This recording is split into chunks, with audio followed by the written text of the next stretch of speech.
2. The Co-Design Workshop. A typical co-design workshop. Imagine this scene. It's a Saturday morning, the day of a co-design workshop. The community has been planning for weeks in anticipation of the big event. Hopes run high that everyone will successfully tackle the issues that are the subject of the workshop, whether it is a recreation center, a proposed park, a main street revitalization, or a new school facility. Participants enter the hall and see it alive with preparations for workshop. Volunteers from the community greet them and hand them information on the day's program, offer them refreshment at side tables set up for the morning coffee, and settle the young children in a daycare room. More volunteers erect on the wall a large aerial photo and a map of the area. Others fix a large sheet of blank paper to the wall and arrange a semicircle of chairs before it for the participants as they gather in the hall. Elected representatives from government circulate. The last-minute duties of preparation continue as the writers seat themselves among the participants.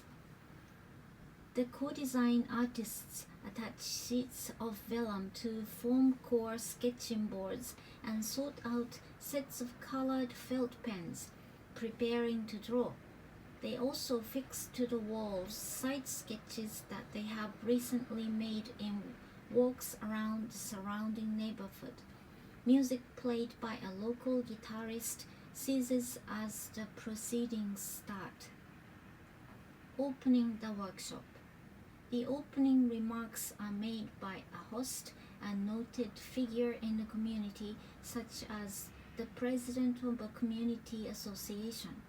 The host welcomes the participants and explains the purpose of the day's event, the context of the planning program that the workshop addresses, and the contribution of the workshop participants in the longer-term planning process.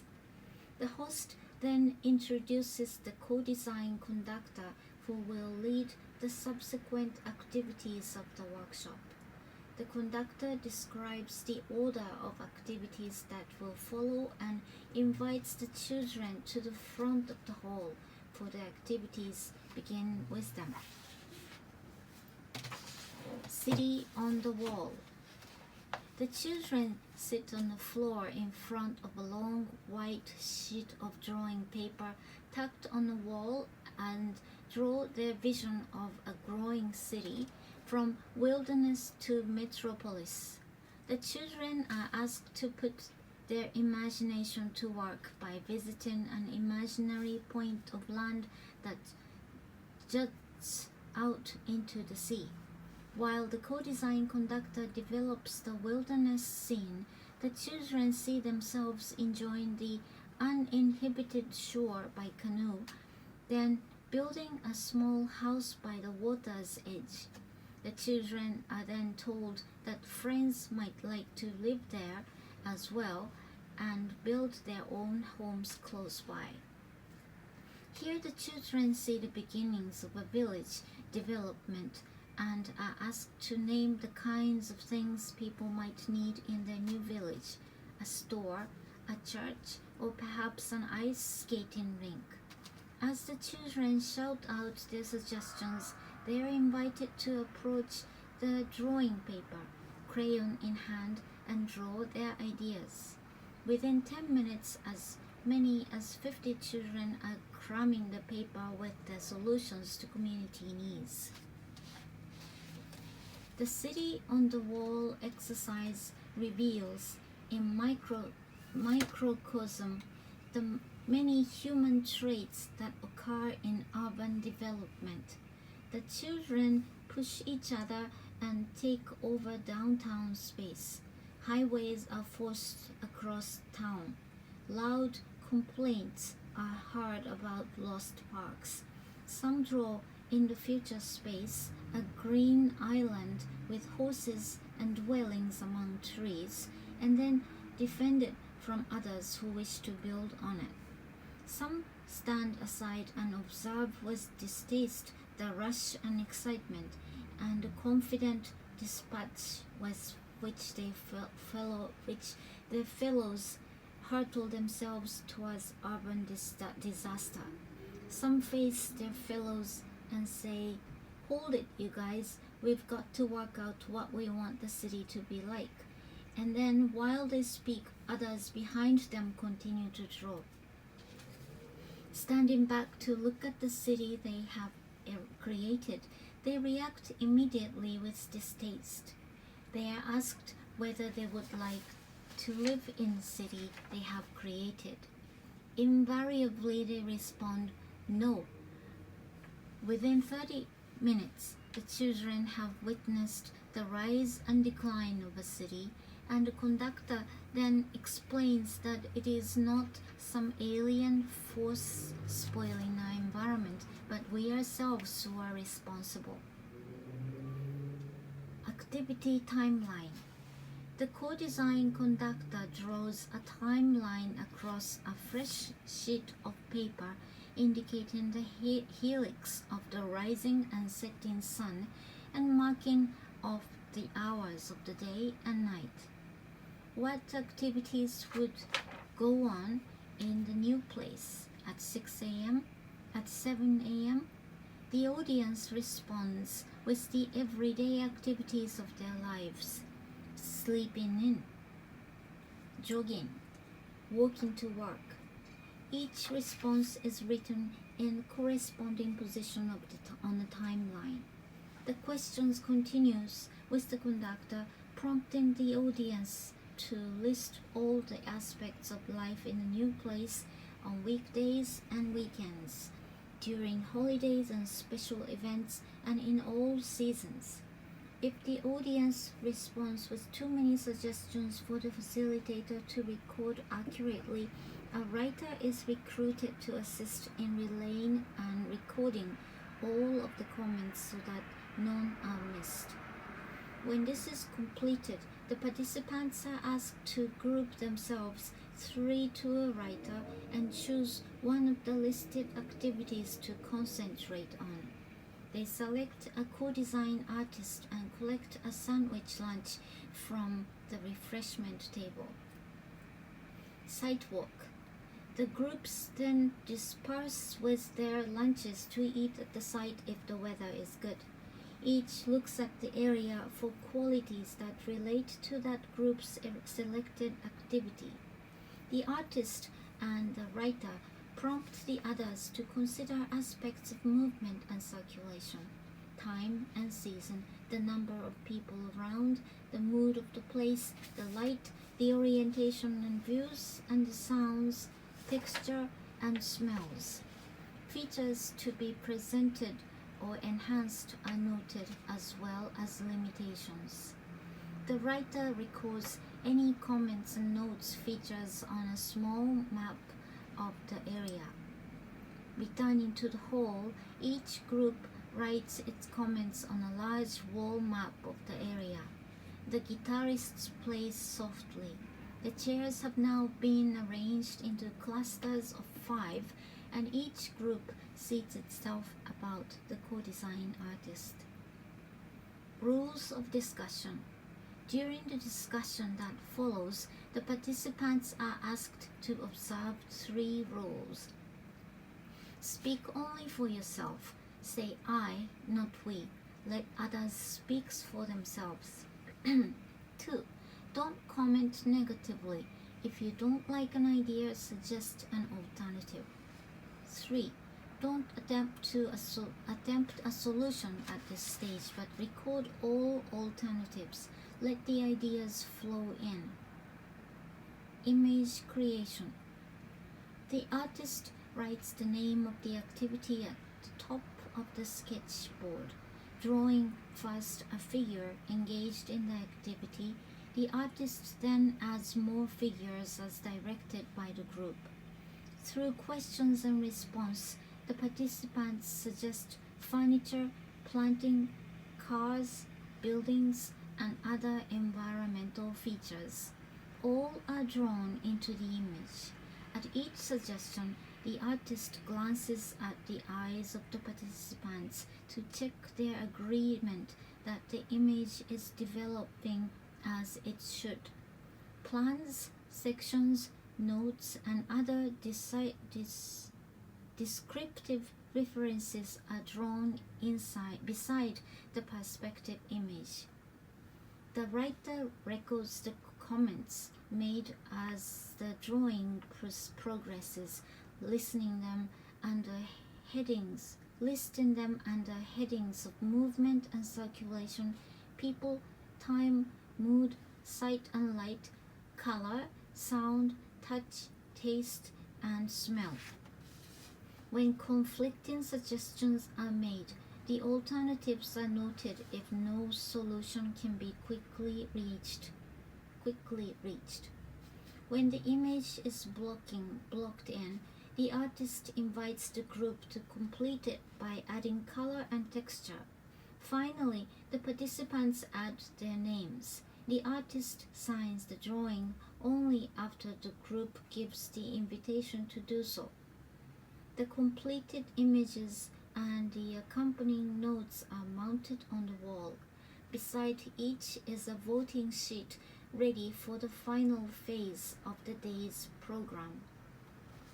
Priority voting. With mid-afternoon refreshments, the participants walk around the hall looking at the drawings that now line the walls, showing each other the special features of their own images and discussing the implications of the idea.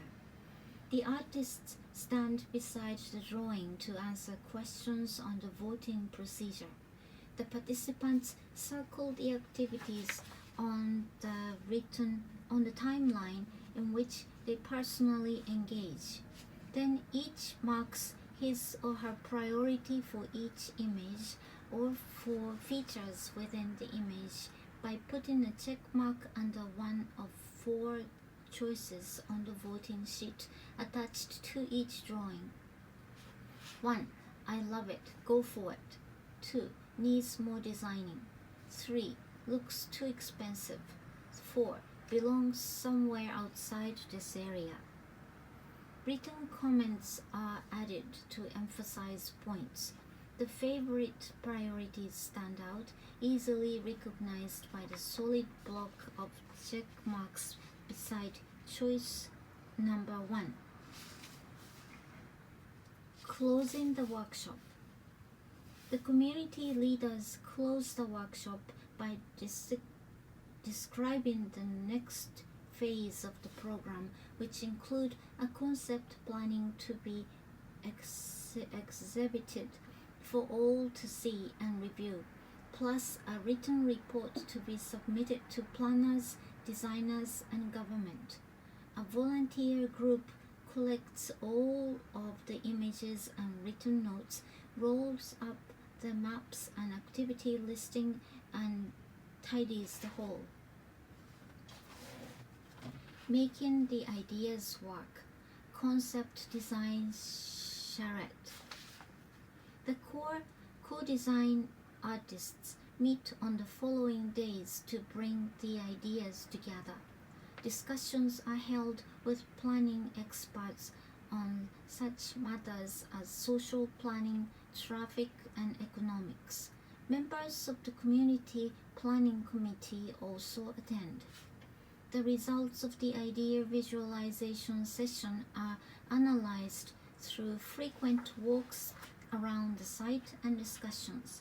The co-design artists translate the images and words into relevant design terms.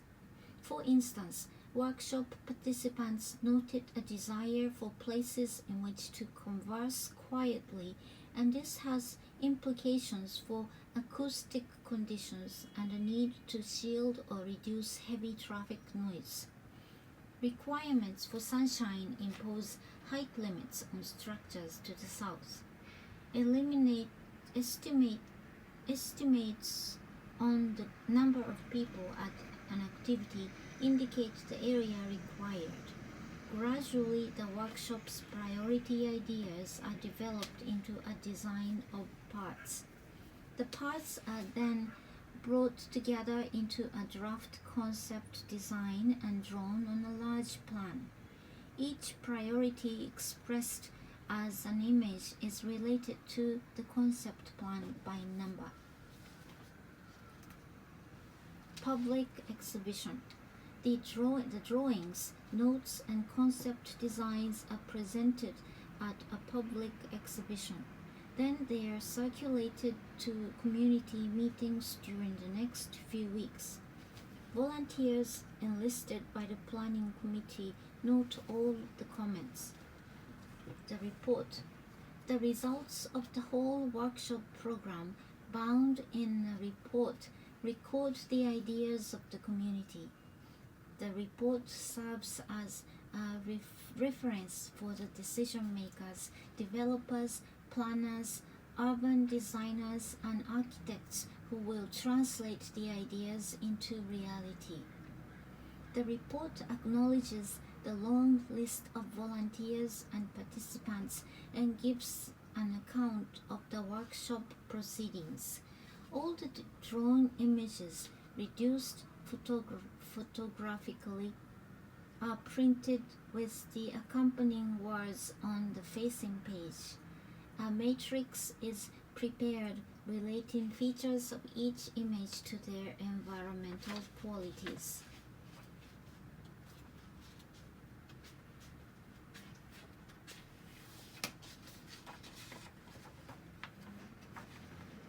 The point of land that just juts into the sea. Friends build homes close by during the City on the Wall exercise. Photo, John Mackenzie. They drew a store. Photo, Margaret King. A church. Photo, John Mackenzie. A restaurant. Photo, John Mackenzie. The co-design facilitator encourages the young people to add their ideas. Photo, Don Wise. These children react with distaste to the city on the wall they have drawn. Photo, John Mackenzie. Participants' activity timeline after Le Corbusier. Participants call out ideas for activities they foresee on the site. Photo, Chuck Nisbet. The facilitator notes activities on the timeline. Photo, Chuck Nisbet. Detail of the activity list.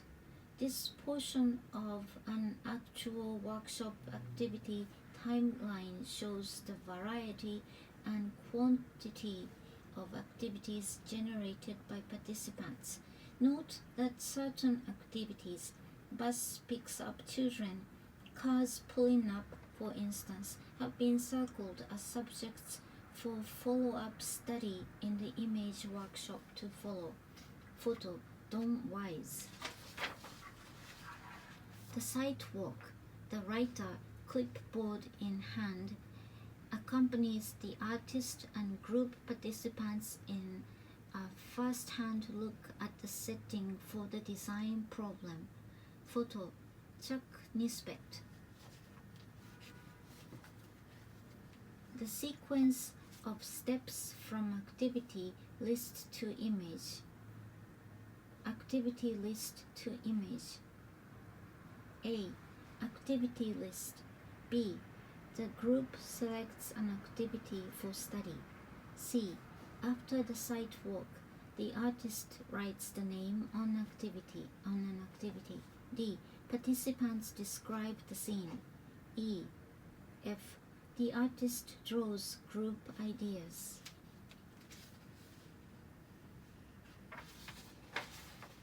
The scene develops. The image workshop brings many people together. Photo, Don Wise. Public design gets everyone involved. A co-design artist draws a child's ideas, allowing him to contribute to the group discussion. Photo, John Mackenzie. An artist starts a second drawing for the intent group. Photo, Don Wise. One of the artists gets a hand from a participant. Photo, Don Wise. Some children want to do their own drawing. Photo, Don Wise. Participants evaluate and score the images they have created. Photo, Chuck Nisbet. The artists and community bring the ideas together into a concept plan. Photo, Bill Latimer. An exhibition of workshop drawings and the resulting concept plan is mounted in the City Hall foyer. Photo, John Hart.